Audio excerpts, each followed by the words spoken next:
You know that feeling when you try to speak English but your brain is still in another language. You're halfway through a sentence and suddenly you're like, wait a second. It happens to everyone at some point. You're not bad at English. Your brain just hasn't learned how to think in it yet. And this is exactly what we are doing in today's video. I'm going to show you how to finally stop translating word by word in your head and how to start thinking naturally in English. I'll show you exactly how I did it, so you can just copy and steal my 9-step plan. Hi guys, welcome back to my channel, When I Phonics Mastery. But first of all, before I give you my 9-step plan, we need to understand how our brain works and why it actually translates. First of all, let me tell you, it's not your fault. If you started learning English at school, most probably you were trained to translate everything in your head from your native language to English. Right now, your brain takes the long route. You think in your language, you translate, and then you speak. That's 3 steps instead of 1. Instead of just speaking the result, you overthink, you hesitate, you're slow, and you're frustrated. Your brain literally runs both languages at once. It's like having 2 full-time jobs. Neuroscience shows bilinguals activate both languages when speaking. That's a lot of mental traffic. But there is a good part. Your brain can rewire thanks to neuroplasticity. You can train a new pathway. So every time you speak directly in English, you build that shortcut. So our goal is to build a new route, thought, English, speaking. That's it. Simple, fast, effective. How do we do that? Let's go. Step number 1, catch it and flip it. A lot of my students, when speaking, they stop themselves and they're like, wait a second, how do you say it? And this is the moment when you catch it and you flip it. This is the moment when I tell them, don't think about your native language. Don't even bring it to your mind. How an English native speaker would say it. How an American would say it. And they're like, oh yeah, of course. And they simply start flowing. And even when you don't know how an American would say this, you can start describing what you mean, explaining what you mean. This is this part of flipping it, okay? This is where real learning happens. You don't have to know all of the words. This is how you are training your brain to create new English patterns instead of old translation habits. What do we do when we don't like a habit anymore? We break it. Number 2, maximum input. Stay immersed. You're not going to watch passively. You're going to practice comprehensible input. So if it's too easy, you're going to get bored. You're going to be like, yeah, I understand everything. If it's too difficult, you're going to get frustrated and overwhelmed. It's not going to motivate you. So what you want to do is to find the sweet spot. When it's a little bit challenging, not too easy, not too hard, this is comprehensible input. So when we connect comprehensible input with full immersion, meaning you want to be surrounded by English, you want to have it in your life, you want to feel it emotionally, this is full immersion. I'm going to show you a few more tricks later in today's video, how to include English in your daily life, in your daily routine. When we think about it pretty logically, we can't translate some words from our native language to English, and the other way around. For example, the word trigger, it doesn't exist in my native language. Literally, when I want to say, I'm triggered in Polish, I can't. I'm going to say something like, it's kind of similar to English because it was borrowed from English.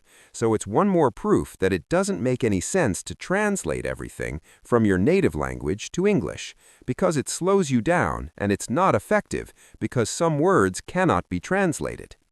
Number 3, learn chunks, not words. Now, what are chunks?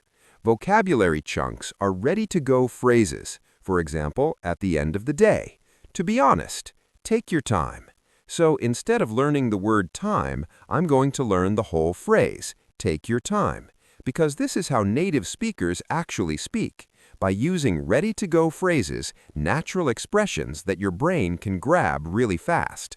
And you need to make sure, my friend, to learn these phrases, these chunks, in context. That's why step number 2 and step number 3 are really connected. Because how do you learn in context?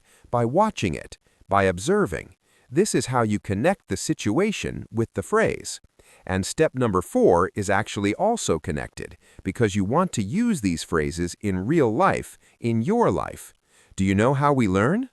We learn through emotional connection.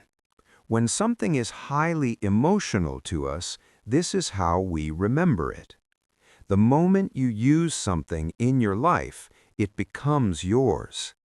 Let English become yours. You have to find your own favorite phrases, your favorite jokes in English that cannot be translated literally to your native language. Find your favorite idioms. You see, it's all about passion. It's all about having fun. It's all about enjoying the process. Step number 5, shadowing. My absolute favorite method. You know about it.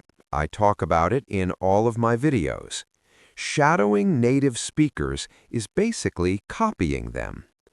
You watch a short clip, a short part of a movie, you listen carefully, you observe their mouth movement, you pause, and you repeat. Have you heard of knocking? Have you heard of knocking? Have you heard of knocking?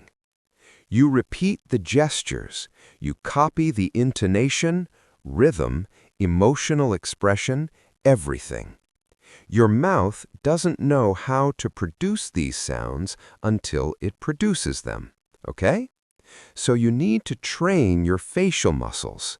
You also need to train your brain to absorb new sounds, to get used to them. How do you train your brain? By actually doing it, by taking action. A lot of people think that they're going to just sit down and listen to English and they're going to magically learn. Of course, listening is crucial, super important. Comprehensible input is key to learning, but it's not enough. Step number 6, learn fillers and connectors. Every language has its own fillers and connectors.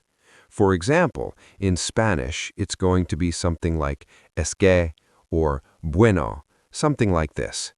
In English, it's going to be like, by the way, things like this. Yesterday, I was watching a vlog with my boyfriend, and we were watching a couple. The guy was from Mexico, and the girl was an American.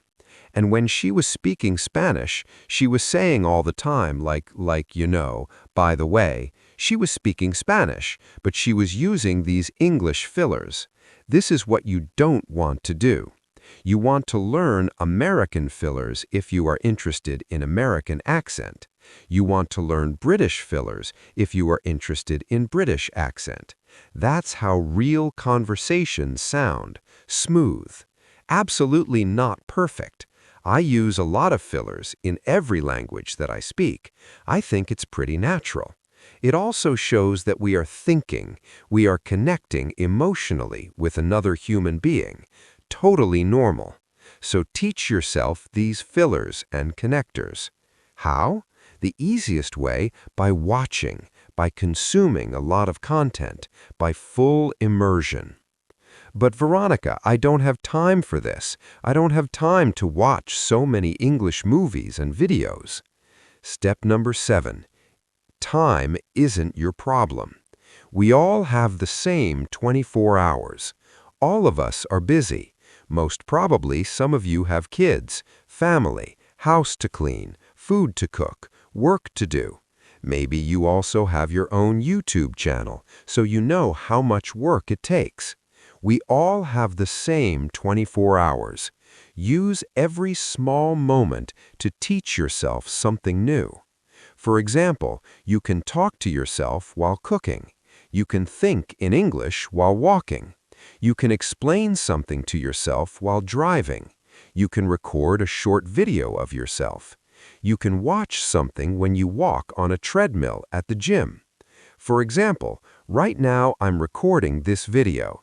My boyfriend is taking a shower. Some dogs are barking outside. Does it stop me from talking to you, from practicing? No, it doesn't. Don't let your excuses stop. 8. Step number 8. What type of learner are you? Answering this question is going to help you a lot. For example, I'm a visual learner. I connect images with the language. Maybe you are an auditory learner. Maybe you need to listen to something.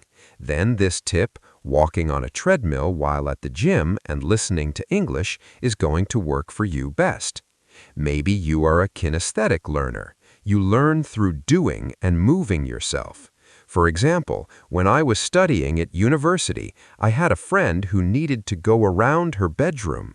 She was like walking and walking and and she was driving me nuts. I was like, "Can you just sit still and learn?" And she was like, "No, I can't. I need to move myself in order to learn." For me, for example, that wasn't really effective. I needed to see what I was learning. Or maybe you learn through reading and writing, then making notes and maybe journaling, writing about your day, writing your to-do list, your goals in English is going to help you think in English. This is very personal. Adjust it to your life. Make sure you detect what kind of learner you are and incorporate English into your daily routine. Finally, my friends, step number 9. Most probably the most important one. Fake it until you make it. Yes, you heard me. Act like someone who already thinks in English. Act like someone who's already so confident when speaking. This sends a message to your subconscious mind that I am this person already. Practice and practice and practice, because practice makes progress. Every time you push yourself to speak, your brain rewires faster. Every little practice, even 5 minutes, brings you closer to your goal. To wrap it up, guys, it's not about the talent. It's about consistency. It's about consistency and believing in yourself. I can do it. I am this person who already thinks in English, who expresses themselves freely and confidently, who uses English as a tool to make more money, to make new friends, to travel, you name it. If you found this video helpful, useful, let me know down below in the comments. See you in my next one, and remember, you got